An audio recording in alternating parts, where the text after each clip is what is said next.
अस्सलाम वालेकुम बच्चों। हमारे पास फर्स्ट चैप्टर के आज हम क्विक नोट्स पढ़ेंगे। क्विक नोट्स क्या होता है?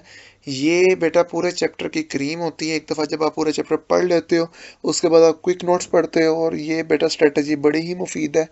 मैंने हमेशा अपने बच्चों को और ख़ुद भी यही स्ट्रेटजी से पढ़ा है और अल्हम्दुलिल्लाह हमारे जितना भी रिज़ल्ट आता है बड़ा अच्छा होता है। तो इसको हम बेटा एक नॉर्मल लेक्चर की तरह ही लेकर चलेंगे, कोई ज़्यादा ओवर रिएक्शन वगैरह नहीं होगा। हमारे पूरे लेक्चर्स के अंदर एक जनरल इंफॉर्मेशन है जो किताब में है, उसको हम लेकर चलेंगे आपके इस लिहाज से। तो मज़ीद कोई टाइम वेस्ट किए इसको हम चलते हैं और एक इम्पॉर्टेंट इंफॉर्मेशन है जो मैं आपको इस लेक्चर के एंड पे दूंगा, तो लाजमी कंप्लीट वीडियो देखिएगा। बिस्मिल्लाहिर्रहमानिर्रहीम। 9th class Abdul Ghafoor, chapter number 1, objective quick notes.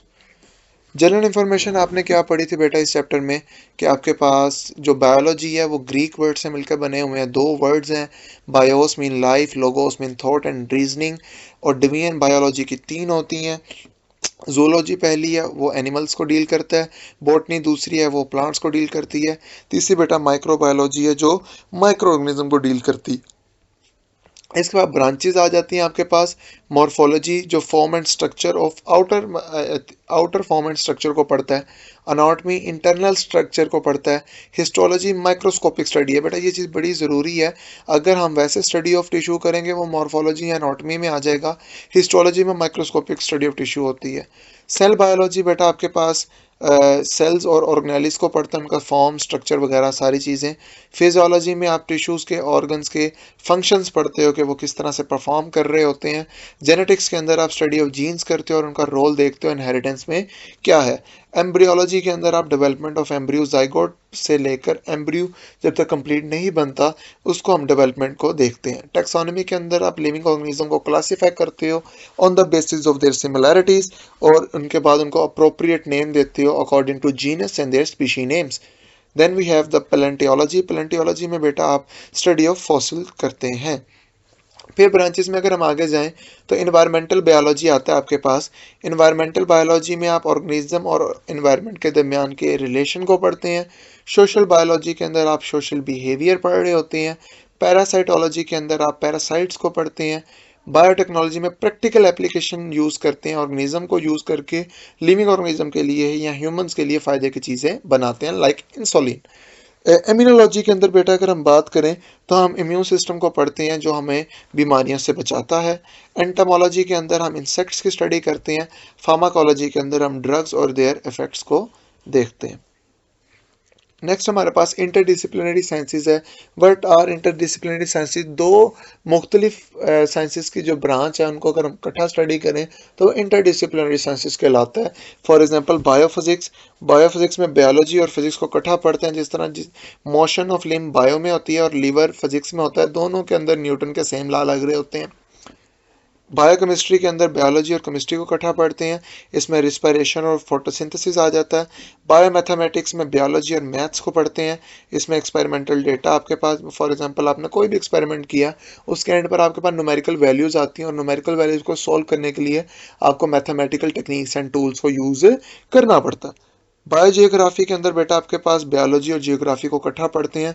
For example geographically हर एक ऑर्गेनिज्म अलग अलग तरीके से पाया जाता है। जिस तरह पोलर रीजन के जो एनिमल्स होंगे वो अलग होंगे और जो ट्रॉपिकल रीजन है, गर्मी का रीजन है, वहाँ पर एनिमल्स क्या होंगे, अलग अलग होंगे। बायो इकोनॉमिक्स के अंदर आप बायोलॉजी और इकोनॉमिक्स को इकट्ठा पढ़ते हैं। जिस तरह एक लिविंग ऑर्गेनिज्म के आपने कोई फार्म वगैरह लगाया, कोई फसल लगाई है, उस पर फ़ायदा या नुकसान कितना हुआ है वो आप इसमें बायो और इकोनॉमिक्स को इकट्ठा पढ़ रहे हैं।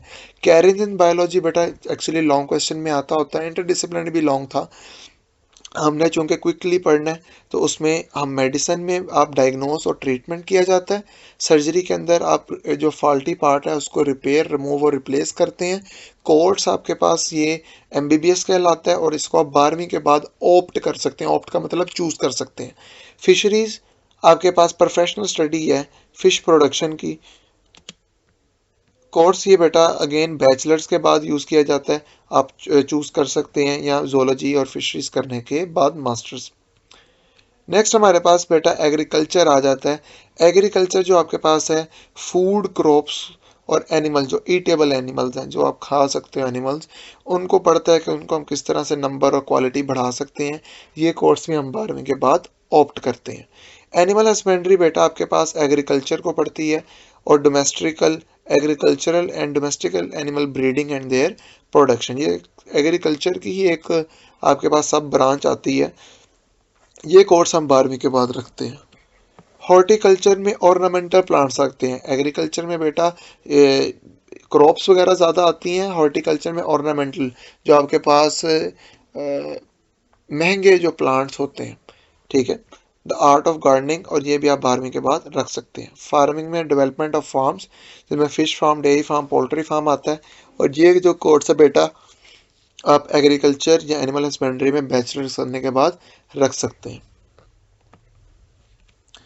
कैरियर्स इन बायोलॉजी की अगर हम बात करें, इसमें नेक्स्ट जो पोर्शन है वो है फॉरेस्ट्री। फॉरेस्ट्री ये प्रोफेशनल लुक आफ्टर होता है फॉरेस्ट का, और ये कोर्स भी आप 12वीं के बाद या बैचलर जूलॉजी इन बॉटनी के बाद रख सकते हैं। बायोटेक्नोलॉजी प्रैक्टिकल एप्लीकेशन है, एप्लीकेशन की स्पेलिंग ठीक कर लीजिएगा,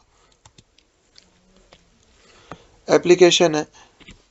इसके अंदर लिविंग ऑर्गेनिज्म को यूज़ करके ही लिविंग ऑर्गेनिज्म का फ़ायदा किया जाता है।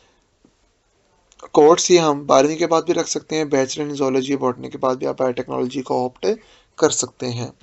इसके बाद कुरान एंड बायोलॉजी, एमसीक्यूज के पॉइंट्स है, ये बेटा इंपॉर्टेंट है, शॉर्ट क्वेश्चन भी आ जाते हैं। एमसीक्यूज आ सकता है कि एक वर्स दे देंगे आपको, we made every living thing from water, ये किस सूरत की है, सूरह अंबिया आयत number 30। He made man from clay like a potter, कहाँ से आई है, सूरह रहमान आयत नंबर 14। हिंट ऑफ एम्ब्रियोलॉजी, क्योंकि ये आयत बहुत लंबी थी, ये शॉर्ट में भी आ सकते हैं, हिंट ऑफ एम्ब्रियोलॉजी बताएं। एमसीक्यूज में भी आ सकती है कि हिंट ऑफ एम्ब्रियोलॉजी क्या होता है, सूरह अल मोमिनून आयत नंबर 14। हिंट ऑफ क्लासिफिकेशन, ये इससे नेक्स्ट आयत थी क्योंकि इसकी भी लेंथ ज़्यादा थी, तो ये भी आपके पास सूरत अल-नूर आयत नंबर 45। मुस्लिम साइंटिस्ट इंपॉर्टेंट है बेटा, इसमें short question, MCQs, long question सारे ही आते हैं। जाबिर बिन हयान सबसे पहले हमारे पास मुस्लिम साइंटिस्ट हैं, 721 से लेकर 815 तक। ईरान में बॉर्न हुए थे, बॉर्न के एंड में भी एन आता है, ईरान के एंड में भी एन आता है, तो ये एमसीक्यूज अक्सर औकात बच्चों को गलत हो जाता है, तो इस तरह से आप याद कर सकते हैं। मेडिसन इन इराक पढ़ी थी। और बुक्स में बेटा आपके पास क्या था, अल-नबातात और अल-हिवान। मुस्लिम साइंटिस्ट में नेक्स्ट हमारे पास हैं अब्दुल मलिक अस्माई, 740 से लेकर 828 तक। पहले मुस्लिम जोलॉजिस्ट हैं बेटा। बुक्स में अल-आबिल, कैमल, अल-खील, हॉर्स, अल-वहूश, एनिमल्स और खलाकल इंसान आते हैं। इसके बाद बू अली सीना बेटा, बू अली सीना 980 से लेकर 1037, फाउंडर आपके पास मेडिसन के थे, इनको माना जाता है। और एविसीना वेस्ट में इनको नाम से जाना जाता है, एविसीना फिजिशियन भी थे, एस्ट्रोनॉमर भी थे, फिलोसफर भी थे और पोइट भी थे। बुक्स में अगर हम देखें, अल-क़ुनून फिल तिब इनकी बुक्स थी जो कैनन ऑफ मेडिसिन मानी जाती है। और लेवल ऑफ ऑर्गेनाइजेशन की अगर हम बात करें बेटा, तो हमारे पास सब एटॉमिक और एटॉमिक लेवल है, ये मिलते हैं तो मॉलिक्यूलर लेवल बनता है, ये मिलते हैं तो ऑर्गेनेल और सेल लेवल बनता है, सेल मिलते हैं तो टिश्यू लेवल बनता है, टिश्यू मिलते हैं तो ऑर्गन लेवल बनता है, ऑर्गन मिलते हैं तो ऑर्गन सिस्टम लेवल बनता है, ऑर्गन सिस्टम लेवल वगैरह सारे मिलते हैं तो इंडिविजुअल बनता है, इंडिविजुअल मिलते हैं तो पॉपुलेशन बनती है, पॉपुलेशन मिलते हैं तो कम्युनिटी बनती है, और इसके बाद क्या बनती है, बायोस्फीयर बनती है। सब एटॉमिक लेवल में आपके पास डेफिनेशन आती है बेटा बायो एलिमेंट्स की। एलिमेंट्स ऑफ लाइफ हैं, आउट ऑफ 92 एलिमेंट्स 16 एलिमेंट्स इस तरह के होते हैं जो बायो एलिमेंट्स हैं, लाइफ को बनाते हैं। इनमें से जो 6 हैं वो 99% बना रहे हैं, carbon 18, oxygen 65, hydrogen 10, nitrogen 3, calcium 2, phosphorus 1। Minor में आपके पास potassium, sulphur, chlorine, sodium, magnesium, iron, copper, manganese, zinc और आयोडीन माने जाते हैं, ये 1% बनाते हैं सिर्फ। फिर मॉलिक्यूलर लेवल आ जाता है। मॉलिक्यूलर लेवल क्योंकि एटम अकेले नहीं रहते, ये मिलकर जॉइंट फॉर्म में मॉलिक्यूल्स बनाते हैं। जो मॉलिक्यूल्स ऑफ लाइफ है उनको हम क्या कहते हैं, बायोमॉलिक्यूल्स। दो तरह के बायोमॉलिक्यूल्स होते हैं, जिनका लो वेट होता है उनको माइक्रोमॉलिक्यूल्स कहते हैं, जिनका हाई वेट होता है उनको हम मैक्रोमॉलिक्यूल्स कहते हैं। माइक्रोमॉलिक्यूल्स में वाटर, ग्लूकोज और कार्बन डाइऑक्साइड आ रहा है, जबकि आपके पास मैक्रोमॉलिक्यूल्स में लिपिड एंड स्टार्च प्रोटीन्स आ रही होती हैं। ऑर्गेनेली और सेल लेवल, बायोमॉलिक्यूल्स असेंबल करते हैं और ऑर्गेनेलीज बनाते हैं, और ये अपने फंक्शन में बड़ी स्पेसिफिक होती हैं। फॉर एग्जांपल माइटोकॉन्ड्रिया रिस्पिरेशन करेगा और राइबोसोम क्या करेगी, फोटोसिंथेसिस करेगी।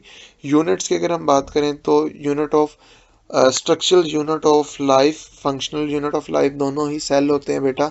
और एनिमल्स, प्लांट और फंजाई हैं, ट्रिलियंस ऑफ सेल से मिलकर बने हुए होते हैं। लेबर ऑफ डिवीजन एग्जिस्ट करती है बेटा सेल में। अच्छा बेटा, टिश्यू रह गया था तो वो मिस हो गया मेरे से स्लाइड, तो मैं आपको वर्बली बता देता हूँ। टिश्यूज कैसे बनते हैं बेटा? Similar sales performing similar function is called tissue. ठीक है, दे फॉर्म टिश्यू। जिस तरह एपिथेलियल टिश्यूज हैं, आपके पास मस्कुलर टिश्यूज हैं, ग्राउंड टिश्यूज हैं, एक्सेट्रा एक्सेट्रा। अच्छा, जब टिश्यूज आपस में मिलते हैं तो वो क्या बनाते हैं? ऑर्गन बनाते हैं। फॉर एग्जांपल जिस तरह स्टमक है, स्टमक दो तरह के टिश्यू, एक्चुअली तीन तरह के टिश्यू से मिलकर बना होता है, लेकिन आपकी बुक में दो हैं। एपिथेलियल टिश्यू गैस्ट्रिक जूस बनाते हैं, और मसल्स का क्या काम होता है? चर्निंग करते हैं और खुराक को पोस्टीरियर एंड इंटेस्टाइन की तरफ धकेलते हैं। ऑर्गन सिस्टम की अगर बात की जाए, अगर ऑर्गन्स मिलते हैं तो बेटा वो क्या बनाते हैं? Organ system. इसमें रिस्पिरेटरी सिस्टम आ जाता है, डाइजेस्टिव सिस्टम आ जाता है, नर्वस सिस्टम आ जाता है। बुक के अंदर डाइजेस्टिव सिस्टम के बारे में बताया गया है कि ओरल कैविटी के अंदर आपके पास ओरल कैविटी, फिर एसोफेगस, फिर आपके पास स्टमक, फिर आपके पास स्मॉल इंटेस्टाइन, फिर आपके पास लार्ज इंटेस्टाइन, फिर इसके बाद आपके पास एनल कैनाल, उसके बाद बेटा आपके पास एसेसरी ग्लैंड्स में liver, bile duct, gall bladder, और ये सारी चीज़ें मिलकर आपके पास, और म्यूकस मेम्ब्रेन्स प्लस आपके पास सलाइवरी ग्लैंड, ये सारे मिलकर आपके पास क्या बनाते हैं? डाइजेस्टिव सिस्टम बनाते हैं। इसके बाद बेटा हमारे पास इंडिविजुअल पॉपुलेशन और कम्युनिटी लेवल है। इंडिविजुअल लेवल बेटा आपके पास ऑर्गन्स और ऑर्गन सिस्टम में जब कोऑर्डिनेशन बनती है तो बेटा वो क्या बन जाता है? एक इंडिविजुअल लेवल बनाता है। फॉर एग्जांपल जब हम भागते हैं तो सिर्फ हमारा मस्कुलोस्केलेटल सिस्टम काम नहीं कर रहा होता, इसके साथ हमारे सर्कुलेटरी सिस्टम, दिल की धड़कन भी तेज होती है, नर्वस सिस्टम भी एक्टिवेट होता है, डाइजेस्टिव सिस्टम थोड़ी देर के लिए इनहिबिट हुआ होता है, रिस्पिरेटरी सिस्टम, हमारे पास जो हमारे लंग्स हैं वो तेज तेज से आपके पास ब्रीदिंग करते हैं। तो ये सारी चीज़ें में कोऑर्डिनेशन पाई जाती है। Population level same species same time same area पर हो तो पॉपुलेशन कहलाती है। 2010 में जो पाकिस्तान की पॉपुलेशन थी वो 173 मिलियन 0.5 मिलियन थी, अब तो काफ़ी ज़्यादा हो गई है। कम्युनिटी लेवल की अगर हम बात करें तो कलेक्शन ऑफ डिफरेंट पॉपुलेशन को हम कम्युनिटी लेवल कहते हैं। मुख्तलिफ पॉपुलेशन आपस में इंटरेक्ट करती हैं। सिंपल कम्युनिटी आपके पास दो टाइप्स होती हैं बेटा, सिंपल कम्युनिटी और कॉम्प्लेक्स कम्युनिटी। सिंपल कम्युनिटी जो होती है बेटा उसमें लेस नंबर और टाइप ऑफ पॉपुलेशन पाया जाता है, और ये फ्रेजाइल ज़्यादा होती है बेटा।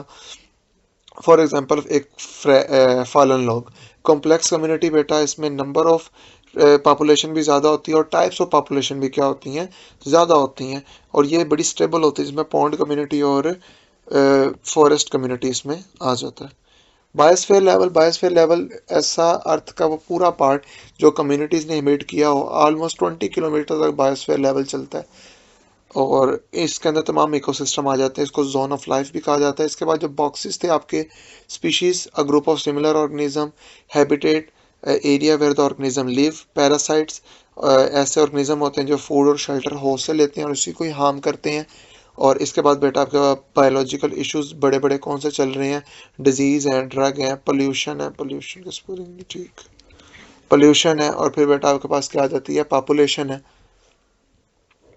मॉलिक्यूलर बायोलॉजी क्या करती है बेटा? Study of molecules of life. इसके बाद सेलर ऑर्गेनाइजेशंस के अंदर नेक्स्ट हमारे पास आ जाता है 5 ग्रुप्स हैं हमारे पास बेसिक। प्रोकैरियोट्स जो बैक्टीरिया होते हैं, प्रोटिस्ट हैं, फिर फंजाई हैं, फिर प्लांट्स हैं, और बेटा क्या है? एनिमल्स हैं। बैक्टीरिया ही बेटा सिर्फ प्रोकैरियोट्स होते हैं, इसके बाद बाकी जितने भी 4 ग्रुप्स हैं ये सारे के सारे यूकैरियोट्स होते हैं। अब प्रोकैरियोट्स क्या होते हैं? ऐसे जिनमें वेल डिफाइंड न्यूक्लियस ना हो। यूकैरियोट्स ऐसे होते हैं जिनमें वेल डिफाइंड न्यूक्लियस मौजूद होता है। यूनिसेलुलर ऑर्गेनिज्म जिनमें पूरी लाइफ एक ही सेल से गुजरती है, जिस तरह अमेबा, पैरामीशियम एक्सेट्रा। और कॉलोनियल टाइप, ये बेटा शॉर्ट के लिए बड़ी ही इंपॉर्टेंट है। आपके पास कॉलोनियल और टाइप ऐसे होते हैं बेटा, ऐसे यूनिसेलुलर ऑर्गेनिज्म जो मिलकर रह रहे होते हैं, कॉलोनी बनाते हैं, और लेकिन इनमें लेबर ऑफ डिवीजन एग्जिस्ट नहीं कर रहा होता। वॉलवॉक्स आपके पास ग्रीन एल्गा आता है। मल्टी सेलुलर बेटा अगर हम देखें तो मल्टी सेलुलर ऑर्गेनिज्म ऐसा ऑर्गेनिज्म है जिनमें टिश्यू ऑर्गन लेवल एग्जिस्ट करता है। एग्जिस्ट की स्पेलिंग गलत है तो एग्जिस्ट करता है।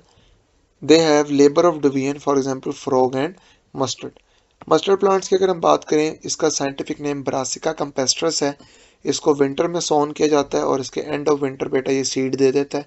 वेजिटेटिव ऑर्गन्स की अगर हम बात करें तो रूट, स्टेम और लीफ वेजिटेटिव ऑर्गन्स हैं। ब्रांचेस भी वेजिटेटिव ऑर्गन्स क्या होते हैं? ऐसे ऑर्गन जो सेक्सुअल रिप्रोडक्शन में टेक पार्ट नहीं करते। रिप्रोडक्टिव ऑर्गन्स ऐसे ऑर्गन जो सेक्सुअल रिप्रोडक्शन में टेक पार्ट करते हैं। और इसके एग्जांपल में क्या आता है? फ्लावर। यूजेस क्या है इसको? एज ए वेजिटेबल भी, सरसों का साग इसको एज ए वेजिटेबल भी यूज़ करते हैं। और इसके जो सीड्स होते हैं इनको हम तेल निकालने के लिए भी इस्तेमाल करते हैं, सरसों का तेल। जो फ्रॉग है बेटा इसका साइंटिफिक नेम राना टेगरीना है। इसकी 3 आईलेट्स होती हैं और थर्ड आईलेट को निक्टेटिंग मेम्ब्रेन कहा जाता है। ये 5-6 साल पहले एक दफ़ा एमसीक्यूज आया था तो इसलिए इसमें लिख दिया गया है। लास्ट पे बेटा जो ऑब्जेक्टिव है बुक के, पहले एमसीक्यूज का जवाब डी पॉपुलेशन है, दूसरे का जवाब सी बायोटेक्नोलॉजी है, तीसरे भी सी था, वो चूंकि लाइन बहुत लंबी थी तो लिखी नहीं। चौथे का बेटा आपके पास सी ऑप्शन है ग्लूकोज, फिर पांचवें का डी ऑप्शन है फंजाई, छठे का बी ऑप्शन है टिश्यू, सातवें का ए ऑप्शन है एपिथेलियल टिश्यू, आठवें का सी ऑप्शन है ऑर्गन सिस्टम लेवल, नौवें का सी ऑप्शन है क्लोनियल यूकैरियोट, 10वें का सी ऑप्शन है कम्युनिटी। अच्छा बेटा ये हमारे पास पूरा चैप्टर का एक समअप था और जो इम्पोर्टेंट इन्फॉर्मेशन जो मैंने आपको देनी थी, एक छोटा सा अनाउंसमेंट है कि आने वाले दिनों के अंदर इस चैप्टर के जितने भी लॉन्ग क्वेश्चन हैं वो आपने लिखने कैसे हैं, प्रेजेंटेशन किस तरह करनी है और कौन कौन से लॉन्ग क्वेश्चन इंपॉर्टेंट है, कौन कौन से शॉर्ट क्वेश्चन इंपॉर्टेंट हैं, क्या एक्स्ट्रा एमसीक्यूज हैं। एमसीक्यूज का आपको एक शीट दे दी जाएगी, आप उसको सॉल्व कीजिएगा। फिर उसके बाद इसका मैं एक वो बना दूंगा, सॉल्व वीडियो बना दूंगा। तो लाजमी तौर पर बेटा ये चीज़ को देखना है, आपके पेपर सिर पर हैं। तो अगर आप ये तकरीबन 2-3 माह अच्छे तरीके से कर लेते हैं तो इस बात की बड़ी ही गारंटी है कि आपके 60 में से 50 नंबर तो ईजीली आ जाएंगे। तो ये हमारे पास लेक्चर है। इंशाल्लाह ताला होप्स आपको समझ आई होगी। जो चीज़ समझ नहीं आई वो आप मुझे कमेंट्स में बता सकते हैं, फिर हम एक Q&A सेशन में रखेंगे। अल्लाह हाफिज़।